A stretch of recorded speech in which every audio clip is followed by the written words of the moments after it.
இது அம்மா மக்கள் முன்னேற்ற கழகத்திற்கு மாத்திரமல்ல, தமிழ்நாட்டுக்கே ஒரு நல்லதொரு ஆட்சிக்கான தொடக்கத்தை நோக்கி அதில் நாங்களும் பங்கு பெறுவதற்காக மக்கள் விரும்புகிற ஒரு நல்லாட்சியை தமிழ்நாட்டில் உருவாக்குவதற்கான முயற்சிக்கு நாங்களும் உறுதுணையாக இருப்பதற்காக எங்கள் ஆதரவை தெரிவிப்பதற்காக இப்பொழுது நாங்கள் புறப்பட்டு செல்கிறோம்.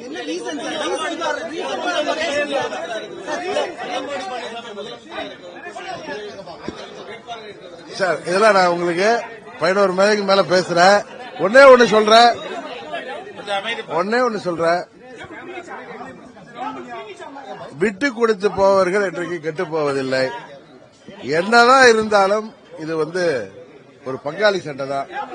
எங்களுக்குள் உள்ள சண்டையை நாங்க இன்னா செய்தாரை ஒருத்தல் அவர் நான நன்னயம் செய்துவிடல் சொல்லி ஏற்கனவே பொதுக்குழுவிலே நான் சொன்னேன். அதனால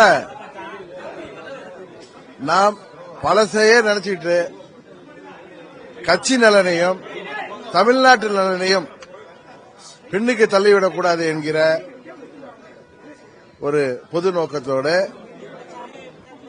நாங்கள் விட்டுக் கொடுப்பதால் கெட்டுப் போவதில்லை.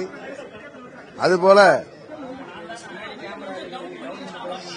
எல்லாவற்றையும் இணைக்கிற சக்தியாகிய அம்மா அவர்களின் தொண்டர்கள் என்ற முறையில் ஓரணியில திரண்டு மீண்டும் தமிழ்நாட்டில் அம்மாவுடைய ஆட்சி வருவதற்கு, மக்களாட்சி வருவதற்கு, நல்லாட்சி வருவதற்கு நாங்கள் உறுதுணையாக இருப்போம் என்பதுதான் எங்கள் நிலைப்பாடு.